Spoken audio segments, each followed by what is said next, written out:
xiisadda Mareykanka iyo Iiraan waxay haatan u muuqataa mid ka gudubtay marxaladii ahayd dagaal ma dhici doona mase waa laga baaqsan doonaa oo markan xaaladdu waxa ay joogtaa in laga doodayo goorta uu dhacayo iyo natiijada laga filan karo nooca duulaan ee dhici doona kadib hubka tirobeelka ah ee Mareykanku ku daldalayo xadadka Iiraan ee dhul iyo badba istiyaarinta Iiraan iyo ku adkaysigeeda qadiyadaha la rabo inay ka tanaasusho waxa ay si cadaboolka uga rogayaan in marxaladdu dagaal ma hurto tahay oo in la isfarasaaro uun ay dhiman tahay Jordan ilaa gacanka Cumaan waxaa hareeyay gaadiidka badda Mareykanka ee maraakiibta diyaaradaha xambaara Gerald Ford iyo Abraham Lincoln ugu waaweyn yihiin halka saacadihii dhawaajaha hawada bariga dhexe ay noqotay jidka diyaaradaha Mareykanka gaar ahaan kuwa hawada shidaalka ku bixiya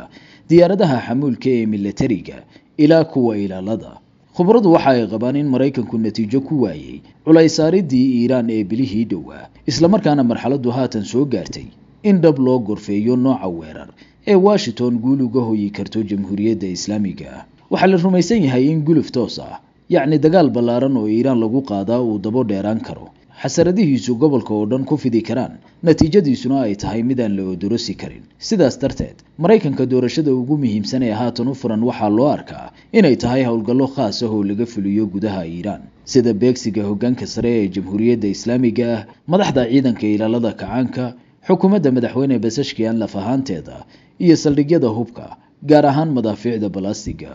maraakiibta Abraham Lincoln iyo Gerald Ford ayaa loo arkaa inay door sare ka qaadan karaan howlgalladan khaaska ah oo waxaa lagu waramay in maalintii ilaa 150 howlgal ay fulin karaan diyaaradaha korkooda ka duula iyo madaafiicda maraakiibtan ku rakiban shabakad wareedda Axios waxa ay ku waramaysaa in Donald Trump loo bandhigay qorshayaal dhowr ah oo la xiriira howlgallada khaaska ah ee ay maangalka tahay in Iiraan gudaheeda laga fuliyo khibrada militariga dalkaas qayb ahaan waxa ay Trump u soo jeediyeen inuu sugo natiijada wada hadallada culayska docda militariga ahna sii wado ha yeeshee xoguhu waxa ay tilmaamayaan in Trump ka fiirsanayo kala doorashooyin soo dhaweynaya howlgal dhaqso leh oo ka dhana Iiraan qorshayaashan oo la wariyay inay xitaa qayb ka yihiin beegsiga Ayatollah Ali Khamenei iyo wiilkiisa oo asbuucyo ka hor ka mid ahaa bartilmaameedyada Trump loo soo jeediyay ha yeeshee tan waxaa garab socda walaaca Washington ka qabto inaan dilka Khamenei waxba ka bedeli doonin waaqica Iiraan wiiqi doonin awoodda difaac iyo hoggaanka dalkaas